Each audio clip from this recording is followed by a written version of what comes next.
Even through all of that, it's like, the thing about you is, you know, you could be messy, you could be problematic, like the girls could try to cancel you, but you were never mean, you know? Yeah. I just couldn't be mean to people, you know what I mean? Even though I was like so insecure, like I was definitely like jealous, envious of like so many people, but like I can never be mean because I just know how badly that hurts. I don't like being mean. I don't like it. It doesn't make me feel good anymore. It used to make me feel good because I felt like I was like stabbing it at people, but it doesn't make me feel good. I don't know. But you were never mean, you know? Yeah. And then you're like that girl that no one knows, and I was like, okay. I was in my mean vibe. I think I was growing up being a hater. I was like surrounded by people that were haters, so I like became a hater. It used to make me feel good because people become mean and nasty because of other people. Like I have a feeling those people were probably bullied and then they became the bullies. You know what I mean? That's my hunch. You know, it happened with me. After this, like I spiraled, and guess what I grew up to be? I grew up to be a judgmental person, a judgmental bitch, really. You know, I was judging so many people, and like I became her. I became this old lady, like just spewing nastiness at like people literally doing nothing, just trying to live their life. I was always the meanest because I was always like insecure. I think I was growing up being a hater. I was like surrounded by people that were haters, so I like became a hater. Before this, I wasn't a mean girl. I was not. And then I became this mean girl. And Like, I don't come for people unless they come for me. I don't just wake up one day and be like, who can I go against? just spewing nastiness at like people literally doing nothing, just trying to live their life. I just couldn't be mean to people. Someone's being like mean to you or something like that. If they have a reason, if they don't have a reason. Like if they're like dedicating time out of their life to be mean or try to ruin your life or do something, like they're so miserable. And that's true. That's true, because I was that person. I can never be mean because I just know how badly that hurts. I'm definitely a mean girl, but it comes from insecurity. Even though I was like so insecure, like I was definitely like jealous, envious of like so many people, but like I can never be mean. I never did anything too crazy. I think just like doing a sex tape was crazy to me. I'm just like, oh my God, that's kind of crazy that I put that out there because it's just not me. Yeah. Even though like I wanted to be me in my head, I think I had that like stereotype put on me for so long, which is why I feel like you could relate to that because like people just think you do that stuff. So I was like, well, I might as well just do it. I think just like doing a sex tape was crazy to me. I'm just like, oh my God, that's kind of crazy that I put that out there because it's just not me. And the whole time I was just fantasizing about being with Tommy Lee, and I was just like, I made it. I'm Pamela Anderson and this is Tommy Lee. When is our sex tape? He was also the first guy that asked me if he could record me doing stuff to him. And of course, me wanting to be Pamela Anderson, I said, of course, sure, let's leak this. How about that? I was like hoping at the time to leak it. I think just like doing a sex tape was crazy to me. I'm just like, oh my God, that's kind of crazy that I put that out there because it's just not me. When I moved to Hollywood, my goal was to be Pamela Anderson. I wanted to do a sex tape. That's kind of crazy that I put that out there because it's just not me. I think I had that like stereotype put on me for so long. Like I like the idea. I've always liked the idea of being a porn star. I think I had that like stereotype put on me for so long. That was like my goal. Like I wanted to be a porn star, but I was like too fat. Now you can be a fat porn star and it's great. But that's why I did OnlyFans. I was like, oh, this is my chance to shine. But I wanted to. That was my dream. That was my dream. I got back on Snapchat specifically to promote the site, right? I was like, okay, I'll do a link tree or whatever. I guess I could have said like go to my Twitter, you know, for the link. But I guess that's still in violation. I'm not really quite sure. They sent me an email. Obviously, it got flagged. And I'm not even blaming like trolls or haters. Like I'm sure like those are the people that reported it, which is fine because at the end of the day, if it was breaking terms of service or Snapchat's breaking terms of service, that's on me. It's not really on anyone. It's up to me. My Snapchat got banned. I don't know how. Because I was posting OnlyFans, so my Snapchat's out. When I started it again like a couple months ago, I had like 1 million views on it, and I was like, and then they like banned me because those freaking haters reported me.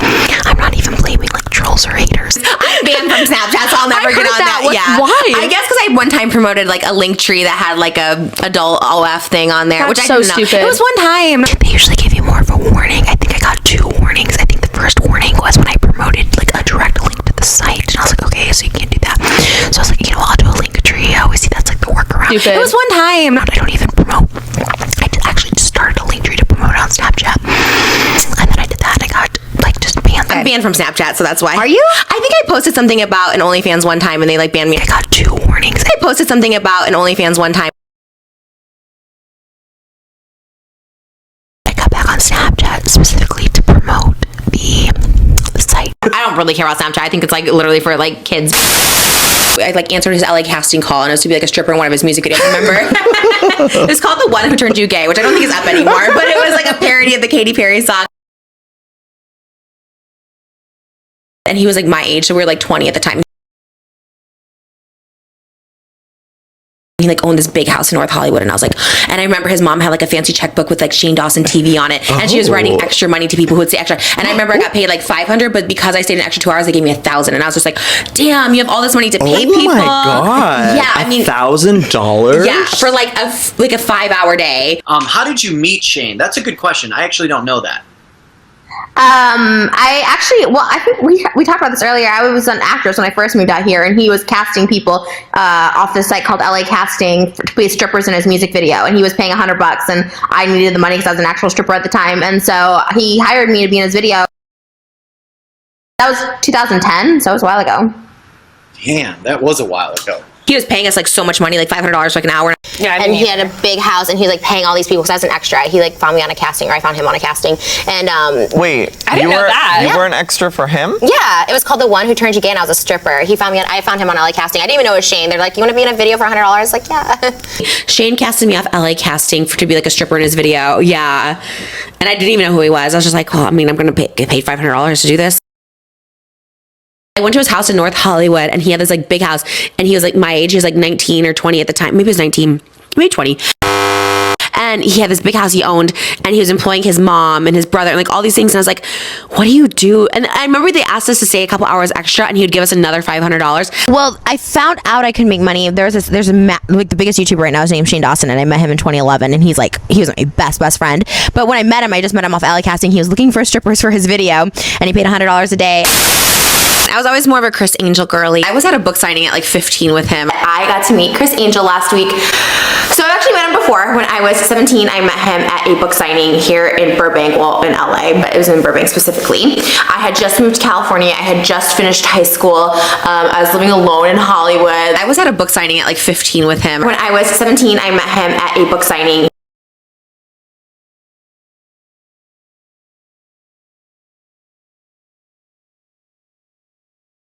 I've just always found him interesting. I've always followed him in his career. So, you know, at 17, I went to his like book signing, and I had just moved to California. I had just finished high school. I was living alone in Hollywood. Wait, how long have you lived here? Oh my gosh, since I was 18. Like literally the day I left Illinois, like the day of high school graduation, I was like, bye, didn't even stay for anything. Are you serious? Yeah, so since 2006. At 17, I went to his like book signing.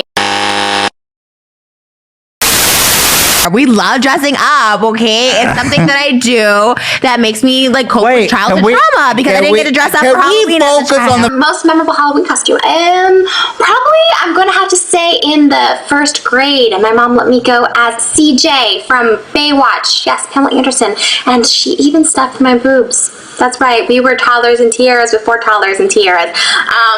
It was pretty exciting. I was really happy I got to be her, but it got a lot of backlash. A lot of cosplayers had their childhood taken away from them when they couldn't dress up and be like a little kid. Exactly. And I enjoy to do it now to cope with bully much? trauma. I clearly love to play dress up. I am like a dress up queen. I think I've been dressing up like my life size Barbie since I was literally like 5. It's something that I do that makes me like cope with childhood trauma because I didn't get to dress up for Halloween as a child. Morgan asks, how do you plan to support your daughter so she doesn't develop food/body image issues? This is a really good question, and you know, I don't know if there is like a right answer to it. I just know my approach, my husband's approach, as we're never talking about diet, weight, anything. Like, I have no interest in talking about any of that stuff. We obviously just want to promote like a healthy lifestyle, introduce vegetables early on. I never had vegetables growing up at all, so like probably why I don't eat vegetables, but my husband, he eats vegetables and stuff, so we're going to introduce that early on. Obviously, I'll be eating them with her. Just being active.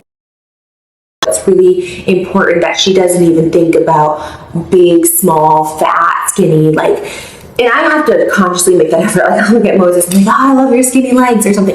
Or if I see my mom and be like, oh my God, you lost so much weight. Like, you know, it's an adjustment I have to make as well. And I'm so going to be so conscious about that because I think that I know it just affects young kids at any age, but also young girls specifically, you know, so I don't want to ever, you know, talk big, small, any of that. Do you think she looks like you more or Moses? Well, she was born looking like me, but I think now she's changing slowly, and I start to see her.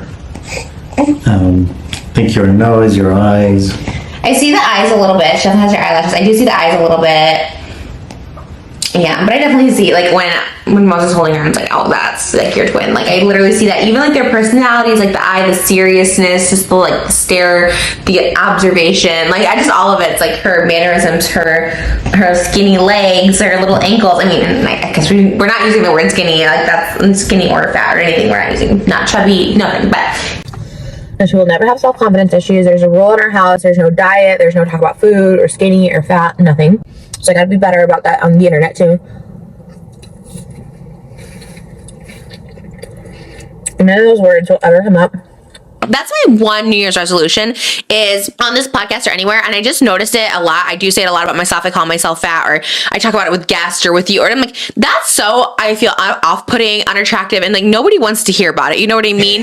Because let's say like for me, when I hear like a person littler than me, I'm like, oh my God, they must think I'm a cow. You know, when people are like, oh, I'm such a pig. I'm like, what do you think about me then? You know what I mean? So 1, 2, even if you're just like a normal weight person, don't think about food. It's just annoying to hear people complain. It's like, okay, lose weight or just stop complaining. You know what I mean? Like, just, I don't know, just hearing someone always call themselves fat and talk down about this, I'm like, you know what? I don't ever have a problem with myself. I always say it to get like ahead of the comments, because you know I always hear like, oh, she's so huge and stuff like that. So I'm like, I'm just gonna call myself fat. But in reality, like, I really don't care right now. But I know, like, I'm like you, where I'm like, yes, I'll make better choices in my head, but I don't need to like announce it all the time. But as like a fat girl, I may be fat, but I'm happy I'm fat. And I keep calling myself fat, and that's why I say fat. I'm so humongous. I'm literally a whale. And I know I'm usually like too hard on myself, and I say I'm not gonna call myself fat. That was my New Year's resolution. Oops, that's out the window. That's why it's great to have been fat at one point. Well, I'm still fat, but I'm just saying to be fat. Like, you can always just have that, like, as like a measure, right? Like, I can say whatever because it's like, I'm an ogre, so it's fine. No, sorry, I'm not gonna say. I know I gotta stop. Everyone's just telling me stop talking about weight, stop. It's triggering. I know, but I'm like a walrus right now. There's no diet. There's no talk about food or skinny or fat. Nothing. I'm also never saying I'm fat again ever. Like,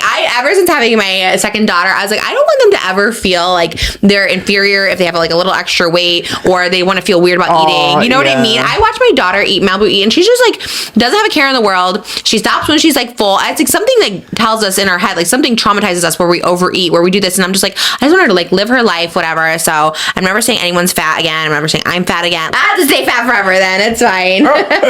You're not using fat anymore, remember? Oh, that's right. You started it. Because so many people, including me, spend their whole lives as a fat person, be like, when I lose weight, I'll do this. When I lose weight, I'll do this. And it's like, just do it now. I know I'm fat. I'm fat. It's like, I'm still here being fat. Not all of us fat girls think that way. I'm fat. So I say plus size. I call myself fat, whatever. I'm fat. I'm going to stay fat forever. I'm fat. I'm kind of like at fat acceptance at this point, where I'm just like, okay, I'm fat, whatever. Who cares? I'm fat. That's why I'm so fat. I think I'm in my skinny era. Yeah.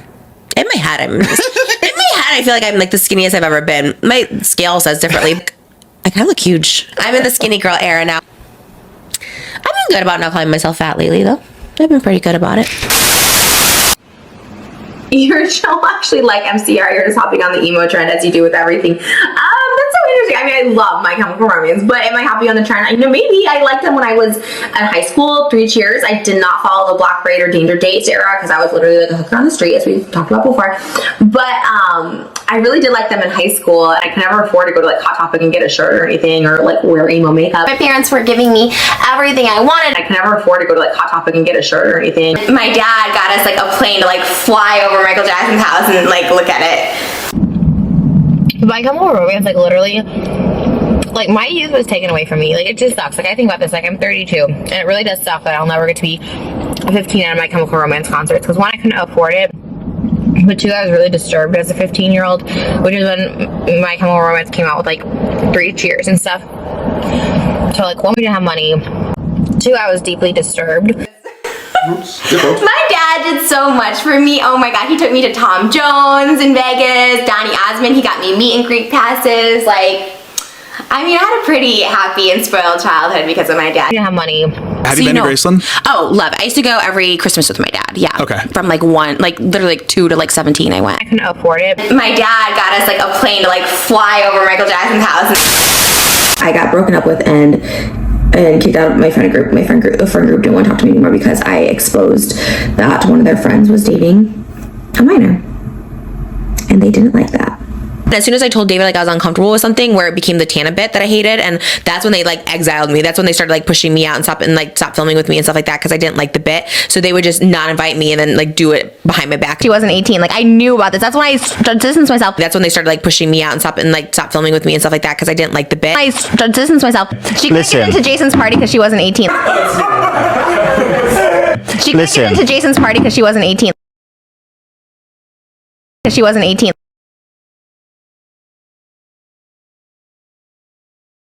Like I knew about this. That's when I distanced myself. And Jason would always be pissed at me that I wouldn't film with Brandon. I'm like, he's an actual like. That morning was the morning we went out to breakfast. The next day with his friend Brandon, our friend, I guess I can say, but it's his friend first, Brandon, and we went out to eat. And Jason would always be pissed at me that I wouldn't film with Brandon. Here's the thing. I like Brandon, but like we're just so different personalities and so different. You're just different. That's all. There's nothing just more to say about it. That's what I'm saying. Like, you know how some people like are just so different? Sure.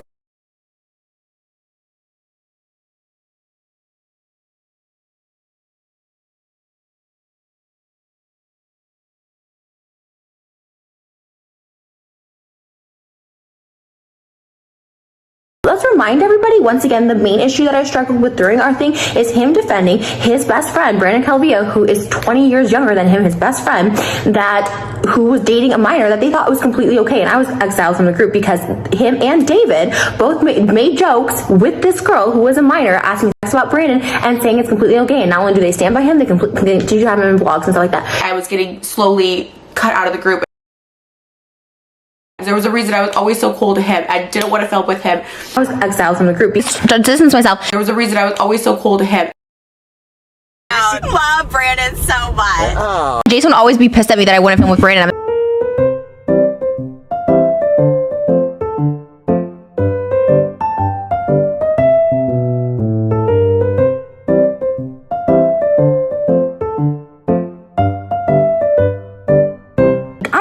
Myself out of that group and the relationship with Jason, who's, oh, you want to do this if you're still friends with them. This is the reason I'm not friends with them. I was uncomfortable with the joke they made about a 19-year-old girl and wanting to have sex with her, and like, even though she had said she was uncomfortable with it in person, I heard it, but also on video when Jason tried to kiss her at 19 and he's 44. Like, I had enough. I could have kept quiet and stayed in that friend group. Cool. I could have kept quiet and kept Jason as my boyfriend, cool, but I didn't. And that's why I got dumped. And that's why they stopped filming with me.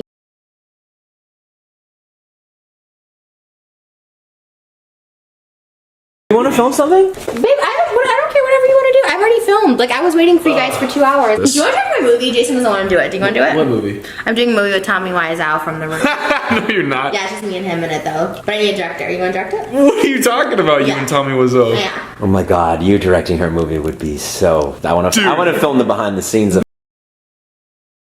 But it pays $30,000. I'm in. The day I posted the video, like, Dave wanted us to come film, but then, we're like, oh no, it's too soon or whatever. And then throughout the night, calling, saying this guy that I mentioned in the video that was dating the underage girl was having issues or whatever, and basically that ended up being the reason.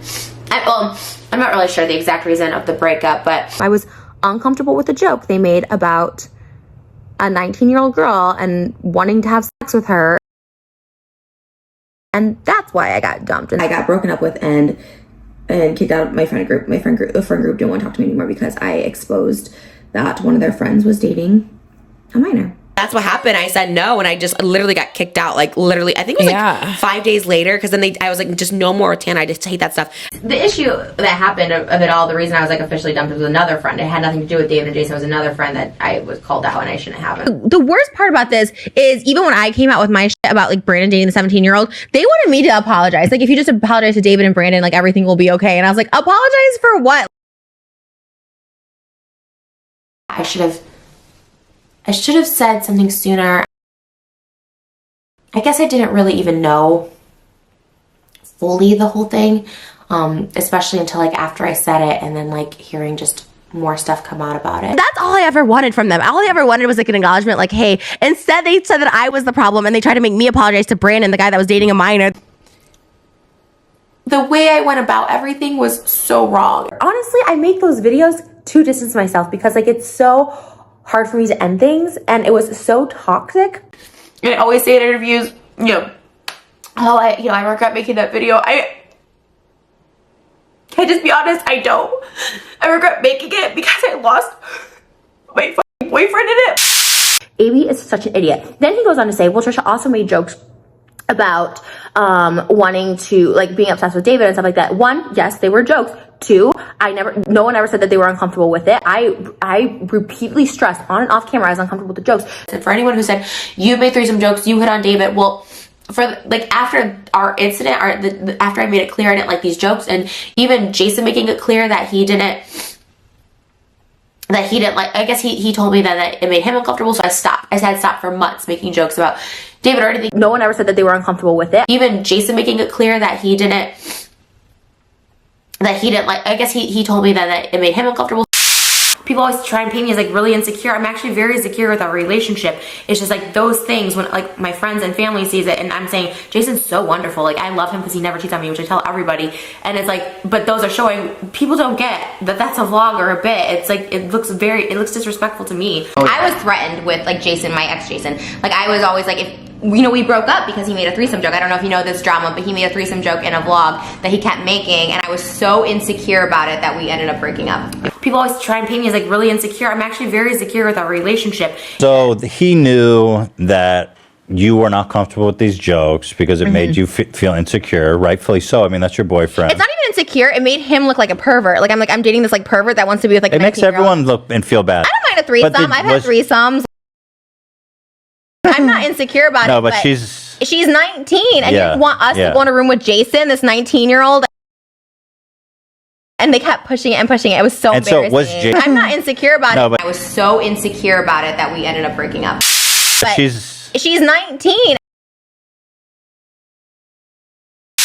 And as soon as I told David like I was uncomfortable with something, where it became the Tana bit that I hated, and that's when they like exiled me. That's when they started like pushing me out and stop filming with me and stuff like that because I didn't like the bit. But it was an actual thing where we told him like this is not funny, like, and they didn't make it for a while. You like, said do not include this. So he did this for months, and this is like the final time when we really blew up, and I'm like, don't do those jokes. He stopped until he needed to get me out of the vlog squad. So this is my thing. He tried to start kicking me out of the vlog squad when like old David. He's like, we need to get Trisha out when like this old video of me saying I support Trump surfaced, right? I said like immigrants are stealing our jobs. Some stupid bullshit that like it's stupid, whatever. And it came out, obviously David's DACA or whatever. And so that's when he started like being like, we're not filming with Trish. It's fine, I guess, like, whatever. I'm problematic. It was old video of me, whatever. And so he's tried to start distancing me, like getting me out of the vlog. That's when they started like pushing me out and stop filming with me and stuff like that because I didn't like the bit. He tried to start kicking me out of the vlog squad when like old David. He's like, we need to get Trisha out when like this old video of me saying I support Trump surfaced. I called it out because I had issues during the relationship, and then when I finally called it out on video because I thought it was so disgusting and gross, Jason defended him, David defended him, the whole vlog squad defended him. So yeah, that's really why we broke up, and I was like kicked out or whatever, alienated. I called it out because I had issues during the relationship. I remember so specifically texting the friend that I, the one that was dating someone underage.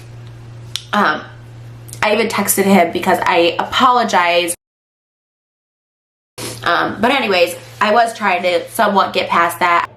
The behavior is disgusting. They both enable Brandon Calvillo to have dated that 17-year-old, and they kept him in the vlogs well after me. They try to make it, like you're saying, a sitcom and a joke when it was all reality. I will keep calling them out because they do not take accountability for their shitty behavior. Even the stuff with Brandon, I'm like, I kind of went along with it because you just want to be cool in the group for a while. My first MySpace page was 2005. I wasn't even on MySpace really until I was like 19. I started my MySpace when I was 17. We didn't have it in high school. I think MySpace maybe my senior year, but I wasn't on it. I didn't get it till like, I did like once a half semester of college. I have the Guinness World Records for the world's fastest talker, and I just broke it this year on the Ellen Show. I didn't even break the record. Mukbangs, I think, honestly, should be somewhat banned as far as like the amount of food being consumed, because it is promoting like, I don't know, like overeating, like unhealthy lifestyle. We should do the YouTube video, the 10,000 calorie challenge together. I would do it with you. I wonder if it's more motivating to watch someone like Eugenia or someone to watch like someone like me and be like, what's more motivating for them to be skinny? That's true. I don't know. Should I be banned? You know what I mean? Like, Because I eat. Do you know what I mean? Like, am I promoting? I was doing mukbangs. I'm like, am I glorifying this? That I'm getting paid to shove food in my face? And I was like, wow, am I promoting unhealthy eating and all that stuff like that? And look, I think this could go both ways. But yeah, I think ordering 10 pizzas was promoting an unhealthy lifestyle because people thought I ate all of that. And that, like, if they eat all that too, they could get money and they could get, you know, fame on YouTube. So in a way, I think I was promoting or glorifying an unhealthy lifestyle. Are people so disgusted? Like, it's kind of why fast food doesn't like fat people to advertise for them. I think in general, they don't want people to be like, oh, I'm going to look like that if I eat Wendy's. I don't know. I think, but people see you enjoying food and it always makes you want it. Like every time you post, I'm like, oh, that looks so good. And I don't look like, okay, right. But then like, I don't want to have that double chin, you know what I mean? Like I have or something. No. Okay. No, I don't want to trigger anyone. This is my point of all this. I feel like it's a weird discussion, but I'm like, I don't want to trigger. I also don't want to be banned because I'm like, what if I'm but like also people's thinspo because they're like, well, I don't want to look like that. Because people say that on my mukbangs. They'll be like, thank you for making me not want to eat today. That's terrible. I think it's the haters. You know, I promoted really unhealthy binging years ago when I would do those mukbangs where there was like, I would order from Pizza Hut, but I would order like 2 pizzas, 2 pastas, you know, I would order more meals than just one meal. Fat's never glorified. I feel like.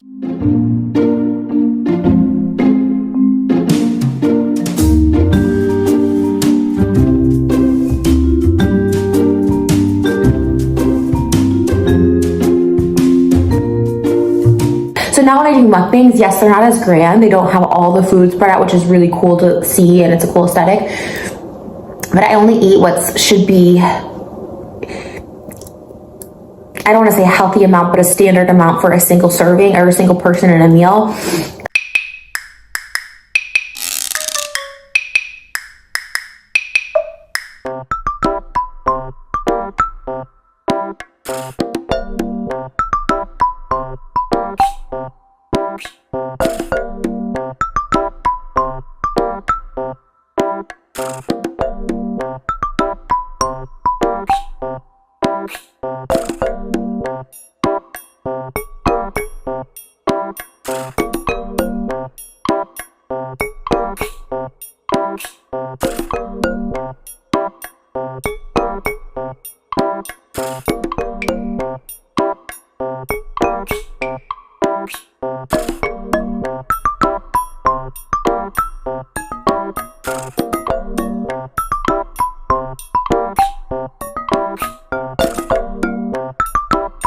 I think honestly should be somewhat banned as far as like the amount of food being consumed, because it is promoting like, I don't know, like overeating, like unhealthy lifestyle. I got a last minute audition for a really big thing that I can't talk about. But it's my first audition ever. I auditioned to be a Disney character. I went to like one of those auditions and everyone was like tall and thin. And this was like when I was like literally 18 years old. It was my first audition ever. When I auditioned for Eminem, and I feel like I would love to be an actor, but maybe it's not in the cards for me. I've never had an audition though. I could see you doing it. I would love to just go on an audition. I remember I'd go audition and then my mom would be like, oh my God, how did it go? And I would be like, I didn't get it or something like that. You know, it was very much that energy. I was like, oh, this is embarrassing. I've never had an audition. So for people who don't know, Scream Queens was the It show. That was the show every young actress wanted to be on. We're only a couple years apart and I wanted to be on it so bad. You were on season 2. You did? Oh my gosh. I think I definitely applied. I definitely applied to season 2. We would have had so much fun. If you and I went, we would have had a blast. The audition process was like hard. You know what I didn't know? Because I think I was very young. I want to say I was like 18 or something when I applied. I didn't know, like, I just want to be an actress because I just want to be famous. I didn't know, like, you should, like, memorize your lines. Like, I was, like, reading off the script for my audition. So, like, that's obviously, like rookie mistake. I auditioned for That So Raven when I was 12. Did you? Yeah, but I don't know if it was legit. It was just, like, an audition in the mall. I've never had an audition. I auditioned for, like, LMAO's video. It was Sexy I Know It, actually. I think it's on YouTube. I think it's, like, a green screen audition, and it's, like, me and a bunch of girls, and we were told to, like, be our sexiest, and I was, like, literally, like, 20, and I was, like, auditioning, and I did not get picked to be in it. I've never had an audition. I was about to turn 21, like, literally, I think the day they were going to start shooting was going to be my 21st birthday, so I auditioned when I was 20. Whoa. What's like your most expensive purse? Well, you know, I had 2 Chanels, but they got stolen. Truth teases. I had some friends. My Chanel's went missing along with a Rolex. How much were the bags? $6,000. Those were my most ones. You guys have seen them on YouTube. My Rolex was $25,000 and they're gone. I talked about this, I think, in one of my mukbangs, how like I had to break in and like my Chanel's were stolen, like my Rolex and like materials of things that cost me a lot of money. Like I had to break in. I had some friends. I had a real Rolex and I ended up selling it when times were tough. And that's kind of the beauty though of like buying purses and stuff. You can always like sell them and get cash if you need it. And there ain't no shame in that. Ain't no shame. No, there's really not.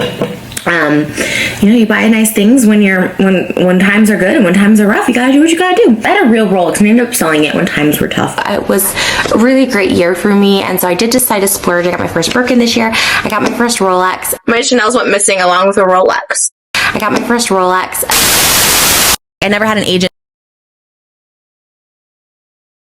I didn't have an agent.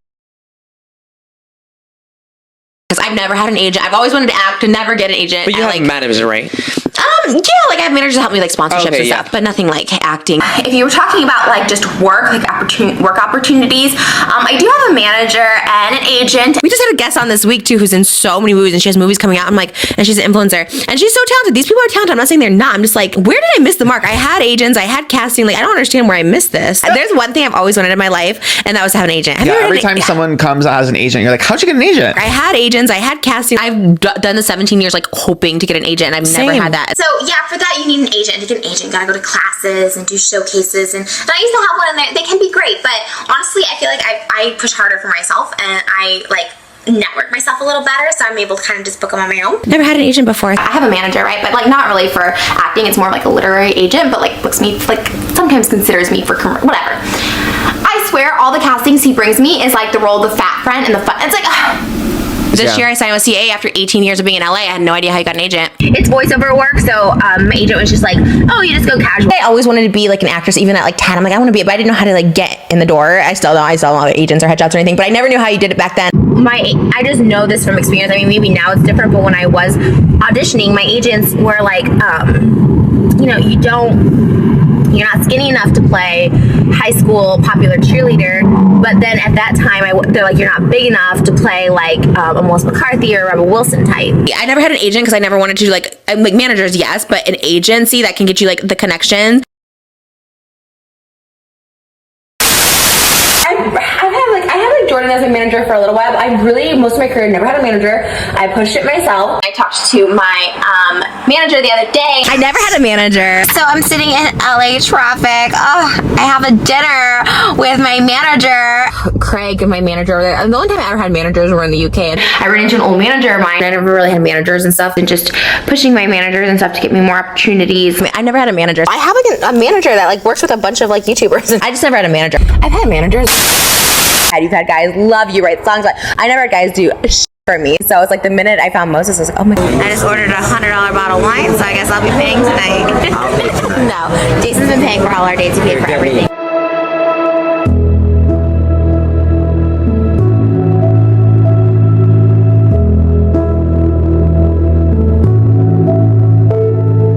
That was so amazing. I love it.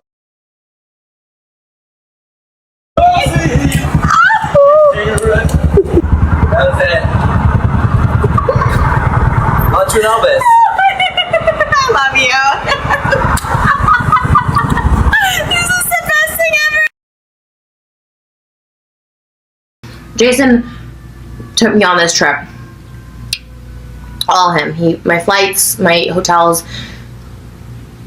And it's the first time in a long time someone's like done that for me.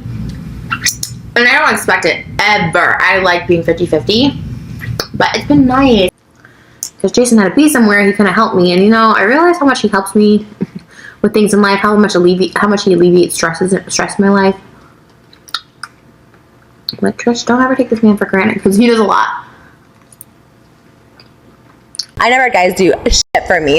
Seb at Tropics a Slave. What's the nicest thing someone's done for you? And Sean basically up and packing and moving me, basically all by himself. Like we did have helpers, but he basically packed up my whole house for me. The first time my house got broken into, that big house I lived in, okay, God, we're almost on the alley side. that way. I just came and because I had ran out of the house to my neighbors. I didn't know my neighbors, I just kind of like hid in their driveway. And Sean picked me up in his car and we waited for the police in his car. And he spent the night with me. That was the first night he spent the night with me, actually. Well, it wasn't the first night he spent the night with me, but it was one of the first nights. And I just remember like falling in love with him because I was just like, that was so nice of him. Like, it was like a midnight on a Friday, and like we were close but not super close, but he just dropped everything for me. I never had guys do shit for me. I was like, do you want a tombstone later? And I was like, yeah. Well, I'm like, I just had popcorn. He's like, yeah, but later if you're hungry. And I was like, yeah. Yeah, it's so, see, even that, just like the little things. So little. And it is like, but little things are such big things when you're in toxic relationships. Because like no one's ever done that for me. I like that you came to the snack line. I like that you came through to the snack line. Oh, I know what Trish wants. I was so happy. I thought you might ask me or you might just bypass it. There's no, I know exactly what's going on. I know the drill. There's going to be a large popcorn, some candy, and maybe a Diet Coke. I love you so much. Right? Yeah. I got it. Wow, I was so impressed you came here. No one's ever done that for me. Last night, Jason got me flowers. Now he's cooking me breakfast.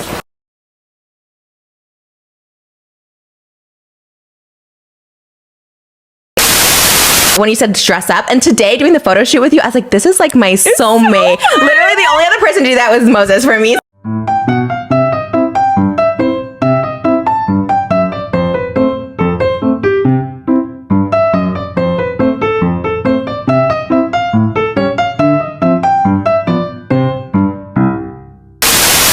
You weren't able to keep the N-word out of your mouth, but you told everybody else not to say it. Shane, you be practicing the...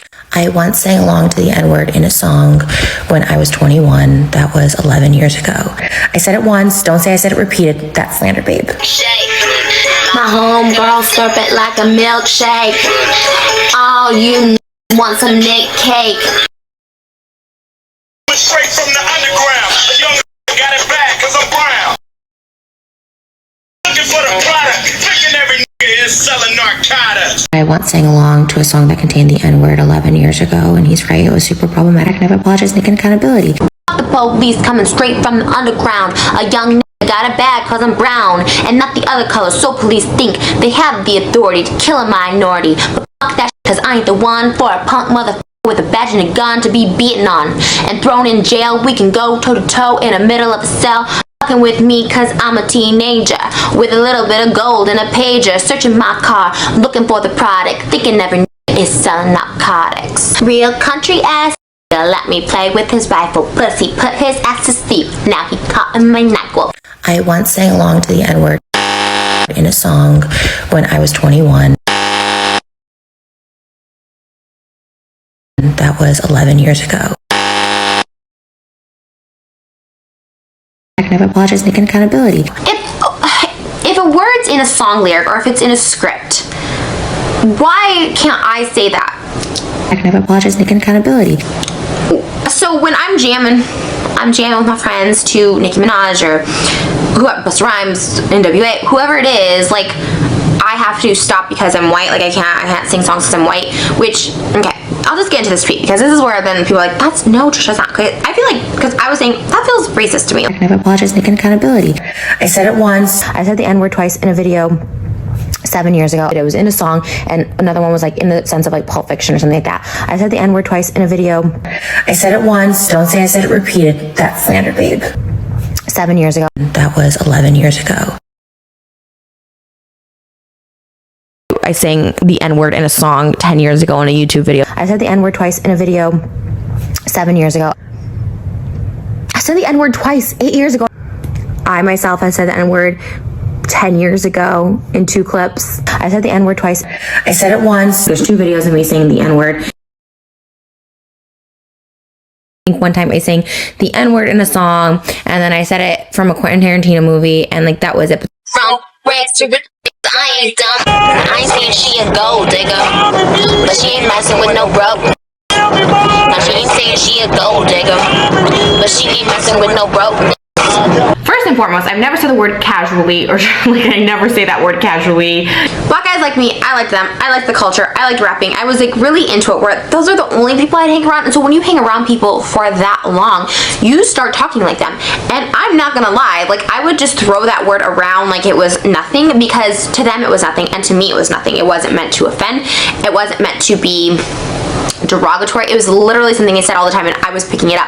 And at that time, this was 2007 maybe, at that time, like nobody was telling me it was wrong. First and foremost, I've never said the word casually. I would just throw that word around like it was nothing. I guess if they needed like a stripper, I could have played that. That's all I got casted for. Shane Dawson casted me as a stripper off LA Casting. I have been in a combined total of over 250 television shows, movies, commercials, and music videos.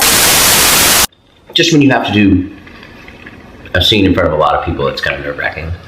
Yeah, I can never act, ever. I like refuse to. I've like been offered like parts where it's like speaking roles, like little bit parts, and I'm like, nope. You're good at acting. No, especially talking. Oh my god, I sound like a You robot. don't give yourself enough credit. I just feel like you should be doing like God everything. I would just love to do. We talked about it, you know, like just doing acting, like the stuff, like you said, like I feel like to get on Dancing with the Stars or movies, like I want to do like a Lifetime movie or something. You know what I mean? Yeah. And I think you have to like, I must have an aging. Cause I've been in Hollywood now for like 18 years, and I'm just like, I've never gotten It's just an time. opportunity. Like sometimes going back to the acting thing, like I used to try and be an actress because I just wanted to be like famous, and so I was like, I'm going to be an actress, and like I never got hired. I get so many offers now. Like everyone, like I get so many offers for like Lifetime movies and stuff, and I'm like, they don't even know if I can act, and I can. I've never gotten It's just an opportunity. time. Like I get so many offers for like Lifetime movies and stuff. I've like been offered like parts where it's like speaking roles, like little bit parts. There was a time when I was younger that I refused to be in a swimsuit, that I refused to even show my arms in school because I was so embarrassed by them. You know, I remember even in high school wearing sweatshirts when it was warm. I dreaded the April months because people were starting to wear t-shirts and shorts, and I did not want to wear that, and I wouldn't wear that. And it sucked.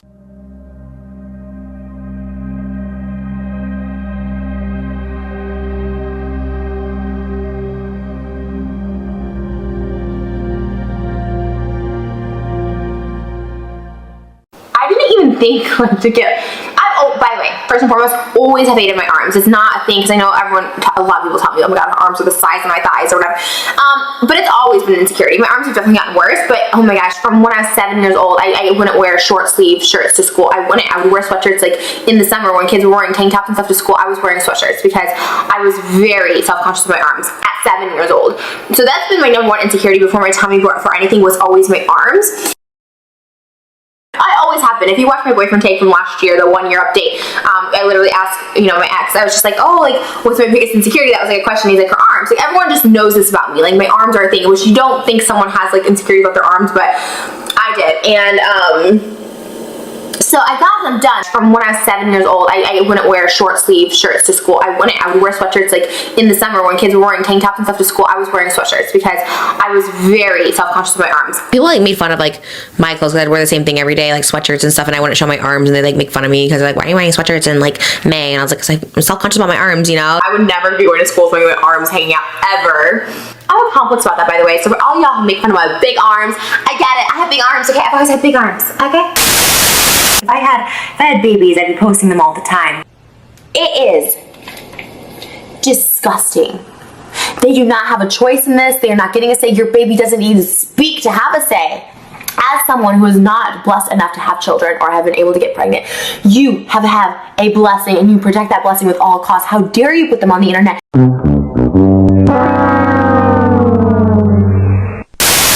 I was introduced to Andy Kaufman from the Man on the Moon movie with Jim Carrey, obviously, because I was like 10 when that movie came out.